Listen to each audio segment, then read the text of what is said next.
Assalamualaikum warahmatullahi wabarakatuh. Selamat pagi, selamat siang, selamat sore, selamat malam adik-adik semuanya. Pada bagian ini kita akan belajar tentang eliminasi Gauss-Jordan. Seperti adik-adik sudah lihat pada contoh 2.6.2, matrik augmented dari sistem persamaan linear yang diberikan itu direduksi menjadi matrik dengan bentuk seperti ini, relatif sederhana, di mana solusi sistem persamaan linearnya ini dapat kita lihat langsung. Ya, jadi di sini ini solusi untuk variabel yang pertama adalah -1, untuk variabel yang kedua yaitu 1, kemudian untuk yang variabel ketiga kita punya sama dengan 2. Matrik yang relatif sederhana ini dikatakan berbentuk echelon baris reduksi. Nah, bagaimana definisi bentuk echelon baris reduksi secara umum? Mari kita lihat definisi berikut ini. Matriks A ini dikatakan berbentuk echelon baris reduksi atau kita singkat dengan BEBT apabila keempat hal ini dipenuhi. Yang pertama adalah jika suatu baris pada A ini memuat elemen tak 0, maka elemen tak 0 tersebut harus sama dengan 1. Nah, elemen 1 ini disebut sebagai satu yang memimpin atau leading one. Kita akan sebut untuk selanjutnya dengan leading one. Kemudian yang nomor 2, seluruh baris-baris 0 pada matriks A, jika ada, ini harus berkelompok di bagian bawah. Kemudian yang nomor 3, untuk sebarang dua baris pada A yang memuat leading one pada baris yang lebih bawah ini harus berada pada posisi yang lebih ke kanan dibandingkan dengan leading one pada baris di atasnya. Kemudian yang nomor 4, untuk sebarang kolom pada A yang memuat leading one, seluruh elemen selain leading one pada kolom tersebut harus sama dengan 0. Nah, apabila matrik A ini hanya memenuhi 3 yang di atas ini saja, maka matrik A ini dikatakan berbentuk echelon baris atau kita singkat dengan BEB. Berdasarkan definisi di atas, kita mudah mengerti bahwa dalam bentuk echelon baris atau echelon baris reduksi, ini semua elemen yang berada di bawah leading one itu adalah 0. Jelas pula dari definisi bahwa matrik dalam bentuk echelon baris reduksi pasti merupakan matrik dalam bentuk echelon baris. Namun, nanti kita akan lihat bahwa hal ini belum tentu berlaku untuk sebaliknya. Lebih lanjut adik-adik, bentuk echelon baris reduksi suatu matrik itu selalu tunggal. Namun tidak demikian dengan bentuk echelon baris. Nah, ini adalah contoh matrik-matrik yang berbentuk echelon baris tetapi tidak dalam bentuk echelon baris reduksi. Mari kita lihat yang pertama. Di sini matrik A berbentuk echelon baris. Mengapa? Sebab di sini elemen tak 0 pertama dalam setiap barisnya itu sudah sama dengan 1. Ini dan ini. Kemudian posisi ini leading one ini, 1 ini tadi leading one ya. Leading one yang di bawah ini lebih ke kanan dibandingkan leading one pada baris atasnya. Kemudian di sini ada baris 0 sudah terkumpul di bawah. Kemudian B ini juga demikian, elemen tak 0 pertamanya pada baris pertama dan kedua sudah sama dengan 1. Ya, jadi ini leading one-nya. Kemudian leading one pada baris kedua posisinya sudah lebih ke kanan dibandingkan yang pada baris pertama. Kemudian di sini nih baris 0 sudah terkumpul di bawah. Matrik A ini tidak berbentuk echelon baris reduksi. Mengapa? Sebab di sini ini ada elemen yang sekolom dengan leading one yang masih belum sama dengan 0. Demikian juga pada matrik B. Di sini ini leading one dan di sini ada -2 di mana -2 ini sekolom dengan leading one. Ya, matrik C ini juga bentuk echelon baris. Kenapa? Karena di sini ini elemen tak 0 pertamanya sudah sama dengan 1 baik di baris pertama maupun kedua. Posisinya sudah semakin ke kanan. Ya, yang baris kedua sudah semakin ke kanan dibandingkan leading one pada baris pertama. Kemudian baris-baris 0-nya sudah terkumpul di bawah. Yang D juga demikian. Untuk E ini juga demikian, baris pertama dan kedua elemen tak 0 pertamanya sudah sama dengan 1. Pada baris ketiga dan keempat juga demikian, elemen tak nol pertamanya sudah bersama dengan 1, ini dan ini. Jadi kita punya 4 leading one di sini dan posisinya semakin ke bawah, posisinya sudah semakin ke kanan. Ini kalau A, B, C, D, E, F semuanya sama dengan 0, maka matriks ini akan berbentuk eselon baris tereduksi. Kalau di sini A, B, C, D, E, F ini diantaranya ada yang tidak sama dengan 0, maka matriksnya akan berbentuk eselon baris. Matrik-matrik berikut ini semuanya dalam bentuk eselon baris reduksi. Ya, kita lihat di sini, ini adalah leading one, ini juga leading one. Posisi leading one yang di bagian baris kedua sudah berada pada posisi lebih ke kanan dibandingkan leading one pada baris pertama. Kemudian baris-baris 0 di sini sudah terkumpul di bawah.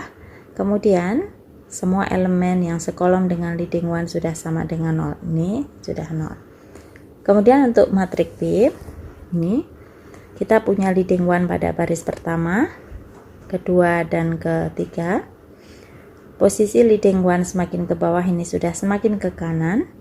Kemudian elemen-elemen yang sekolom dengan leading one di sini ini sudah sama dengan 0 semuanya. Jadi kalau demikian matrik B ini adalah bentuk eselon baris reduksi. Kemudian yang C, ini juga bentuk eselon baris reduksi. Ini adalah leading one-nya. Posisinya semakin ke bawah sudah semakin ke kanan, dan semua elemen yang sekolom dengan leading one semuanya sudah sama dengan 0. Untuk yang D, ini untuk A, B, C, D, E, F yang manapun, ini akan merupakan bentuk eselon baris reduksi sebab kita punya leading one ini di sini dan di sini posisinya sudah semakin ke kanan ya. Ini semakin ke bawah semakin ke kanan. Kemudian di sini ada 2 baris 0 dan ini sudah terkumpul di baris bawah. Kemudian ini elemen yang sekolom dengan leading one semuanya sudah sama dengan 0. Nah, sekarang kita akan melihat bahwa bentuk eselon baris suatu matrik itu bisa tidak tunggal. Sebagai contoh, misalkan kita punya matrik A ini dengan beberapa langkah operasi baris elementer, kita bisa dapatkan matriks A aksen dan A double aksen ini, yang mana keduanya ini adalah berbentuk eselon baris. Ya, namun ya, ini belum merupakan bentuk eselon baris reduksi. Bentuk eselon baris reduksi dari A tidak lain adalah matrik identitas ini. Nah, serangkaian proses mereduksi matrik augmented menjadi matrik dalam bentuk eselon baris ini disebut sebagai eliminasi Gauss atau Gaussian elimination. Sementara proses mereduksi matrik augmented menjadi matrik dalam bentuk eselon baris reduksi ini kita sebut sebagai eliminasi Gauss-Jordan atau Gauss-Jordan elimination. Mari kita lihat contoh eliminasi Gauss. Misalkan kita punya sistem persamaan linear seperti ini. Dari SPL ini kita dapatkan matrik augmented sebagai berikut ini. Nah, selanjutnya kita akan melakukan eliminasi Gauss pada matrik augmented ini dengan langkah-langkah sebagai berikut ini. Yang pertama, di sini ini kita punya elemen tak nol pada baris pertama. Ini masih sama dengan 2. Jadi di sini kita mengambil langkah setengah kali B1. Artinya kita berarti mengalihkan baris pertama dengan setengah sehingga kita dapatkan 1 minus 1 setengah-setengah. Jadi elemen tak nol pertama pada baris pertama di sini ini sudah sama dengan 1. Kemudian karena ini berarti leading one, sekarang kita akan mengenolkan di bawah leading one.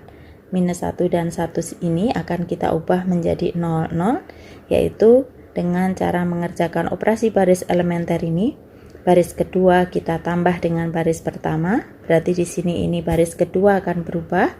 Kemudian untuk yang baris ketiga ini kita tambah dengan minus 1 kali baris pertama, atau gampangnya berarti baris ketiga kita kurangi dengan baris pertama. Jadi dengan demikian kita dapatkan ini dan ini.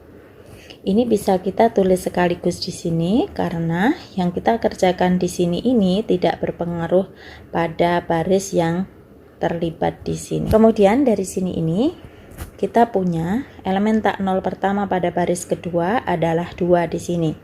Untuk menjadikan dia sama dengan 1, kita akan kalikan baris kedua ini dengan setengah. Jadi kita punya ini. Kemudian berikutnya di sini ini kita akan nolkan 2 ini kita perlu melakukan ini, OB B3 ditambah minus 2 kali baris kedua. Sehingga kita dapatkan perubahan pada baris ketiga. Di sini ini menjadi 0, 1, 3. Nah, sampai di sini ini kita dapatkan bentuk eselon baris. SPL yang bersesuaian dengan matriks augmented tadi, yaitu ini. Kemudian dari sini kita akan melakukan back substitution atau substitusi balik dengan mensubstitusikan Z sama dengan 3 di sini, ini ke persamaan yang kedua, persamaan yang di atasnya ini. Ya, jadi kita punya ini Y minus 1/4 Z sama dengan 5/4, dengan di sini ini Z-nya kita ganti dengan 3. Jadi kita akan dapatkan Y-nya sama dengan 2. Kemudian dengan Z sama dengan 3 dan Y sama dengan 2 ini, kita substitusikan balik keduanya ini pada persamaan yang pertama di sini ini. Ya, kita akan dapatkan ini X sama dengan 1. Dengan demikian, solusi SPL tersebut tidak lain adalah ini, XYZ sama dengan 1, 2, 3. Jadi solusi untuk X adalah 1, untuk Y sama dengan adalah 2, kemudian untuk Z adalah 3. Dengan demikian, solusi dari sistem persamaan linear di atas ini hanya ada satu ini atau tunggal. Nah, di sini kita tadi sudah melihat ini adalah matriks augmented dari bentuk eselon baris yang di sini ini. Sekarang kalau bentuk eselon baris ini kita lanjutkan eliminasinya seperti ini, kita akan dapatkan bentuk eselon baris tereduksi yang kanan. Jadi tadi dari ini kita masih bisa lakukan lagi langkah-langkah OB seperti ini. Jadi ini baris pertamanya ditambah dengan baris kedua, ini untuk mengenolkan ini entry yang sekolom dengan leading one di sini, sehingga kita punya perubahan pada baris pertama. Di sini ini menjadi 0. Berarti berikutnya kita tinggal mengenolkan yang 2 di sini. Ini leading one, jadi ini sekolom dengan leading one, jadi kita harus nolkan dengan menggunakan langkah ini. Baris pertama kita tambah dengan minus 1/4 baris ketiga. Kemudian baris kedua kita tambah dengan 1/4 baris ketiga. Kita gunakan baris ketiga di sini untuk menghindari perubahan pada yang bagian sini. Ya, dengan OB ini kemudian kita dapatkan ini, dan ini tidak lain adalah matriks yang berbentuk eselon baris tereduksi. Dengan demikian kita sudah menyelesaikan langkah eliminasi Gauss-Jordan. Ya. Nah, kita perhatikan di sini bahwa leading one ini yang di sini ini pada baris pertama ini adalah leading one yang bersesuaian dengan variabel X. Kemudian leading one pada baris kedua ini adalah leading one yang bersesuaian dengan variabel Y. Kemudian leading one yang terakhir pada baris ketiga ini bersesuaian dengan variabel Z. Kita langsung bisa baca solusinya. X-nya sama dengan 1, Y-nya sama dengan 2, dan Z-nya sama dengan 3. Jadi ini solusinya sama dengan yang kita peroleh dengan cara substitusi balik dengan menggunakan bentuk eselon baris tadi. Variabel yang berkorespondensi dengan leading one kita akan sebut sebagai leading variable. Dan variabel yang tidak berkorespondensi dengan leading one manapun pada matriks bentuk eselon baris tereduksi akan kita sebut sebagai variabel bebas. Sebagai contoh, misalkan diketahui matriks A ini merupakan bentuk eselon baris tereduksi dari suatu sistem persamaan linear dalam variabel X, Y, Z, maka dari bentuk matriks A ini terlihat bahwa kita punya dua leading one di sini yang berkorespondensi dengan variabel-variabel X dan Y. Dengan demikian, variabel X dan Y adalah leading variable dan Z itu adalah variabel bebas. Sekarang kita akan melihat bagaimana menentukan solusi sistem persamaan linear yang memuat variabel bebas. Misalkan kita punya sistem persamaan linear ini, yang mana matriks augmentednya itu adalah ini. Selanjutnya, matriks ini akan dieliminasi Gauss dengan langkah-langkah sebagai berikut ini. Yang pertama, di sini, ini baris pertama dikalikan dengan setengah, Tujuannya adalah menjadikan elemen tak nol pertama di sini ini menjadi sama dengan 1. Sehingga kita dapatkan di sini perubahan pada baris pertama. Nih. Kemudian berikutnya kita kerjakan OP ini, baris kedua kita tambah dengan baris pertama. Tujuannya adalah menjadikan ini di bawah leading one yang di sini ini menjadi sama dengan 0. Jadi kita akan dapatkan ini. Kemudian berikutnya OP yang ini, baris ketiga ditambah dengan minus 2 kali baris pertama, ini dilakukan dengan tujuan untuk mengenolkan 2 di sini ini. Sehingga di sini baris ketiga berubah seluruhnya, kita punya ini. Kemudian berikutnya di sini ini baris kedua kita kalikan 2, sehingga di sini ini kita akan dapatkan leading one. Setengah kali 2 sama dengan 1, jadi kita punya leading one di sini ini dan ini. Kemudian berikutnya kita akan mengenolkan 1 di sini, 1 yang di bawah leading one. Ini harus sama dengan 0, jadi kita kerjakan OP ini sehingga kita dapatkan ini. Nah, sampai di sini ini kita punya bentuk eselon baris. Dari matrik bentuk eselon baris di atas terlihat bahwa variabel-variabel X dan Y ini merupakan leading variabel nih, dan Z ini merupakan variabel bebas. Nah, kemudian dari baris kedua kita dapatkan persamaan Y plus 3Z sama dengan 5. Ya, dan solusi ini dapat ditulis dalam bentuk parametrik dengan menuliskan leading variabel Y ini dalam variabel bebas Z, yaitu kita punya Y-nya sama dengan 5 minus 3Z. Kemudian dengan mensubstitusikan Y sama dengan 5 minus 3Z ini ke persamaan yang bersesuaian dengan baris pertama, yaitu ini. Persamaan yang bersesuaiannya adalah ini. Kita akan punya ini. Y-nya tadi kita ganti dengan 5 minus 3Z. Dengan perhitungan sederhana kita dapatkan X-nya sama dengan 5 minus 2Z. Sekali lagi di sini X-nya juga dituliskan dalam variabel bebas Z. Dengan demikian, solusi dari sistem persamaan linear tersebut kita bisa tuliskan seperti ini. Jadi X, Y, Z-nya ini akan sama dengan ini 5 minus 2A, kemudian 5 minus 3A, kemudian Z-nya sama dengan A. Ini untuk sebarang bilangan real A yang manapun.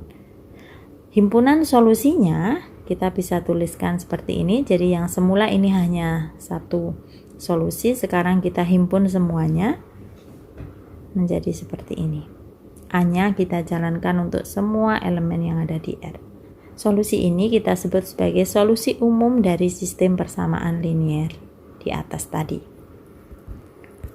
Nah, secara umum, jika suatu sistem persamaan linear ini memiliki tak hingga banyak solusi, maka sepaket persamaan parametrik yang mana seluruh solusinya dapat diperoleh dengan mengganti parameter dengan bilangan real, itu kita sebut sebagai solusi umum dari sistem persamaan linear tersebut. Kalau kita lanjutkan proses eliminasinya, dengan menambahkan setengah kali baris kedua pada baris pertama, operasi baris elementer ini akan menghasilkan matrik dalam bentuk eselon baris reduksi, yaitu ini. Yang mana dari sini ini kemudian kita bisa tentukan solusi SPL-nya. Ya, di sini kita tahu dari matrik ini kita punya X plus 2Z sama dengan 5, kemudian Y plus 3Z sama dengan 5, yang berarti kita kembali bisa tuliskan X dan Y-nya ini dalam variabel bebas Z, sehingga kita punya solusi ini untuk sebarang bilangan real A. Ya, jadi secara umum kalau kita punya sebarang sistem persamaan linear, apabila dari bentuk eselon baris matrik augmentednya itu diketahui terdapat variabel bebas, maka pada solusinya leading variabelnya kita tulis sebagai fungsi dari variabel bebas. Nah, adik-adik, ini ada 11 soal latihan, silahkan nanti dicoba dikerjakan. Jadi ini yang nomor 1, ini nomor 2, kemudian nomor 3, nomor 4, nomor 5, nomor 6, 7, 8, 9, 10, 11. Nah, demikianlah adik-adik, terima kasih. Assalamualaikum warahmatullahi wabarakatuh. Selamat pagi, selamat siang, selamat sore, selamat malam.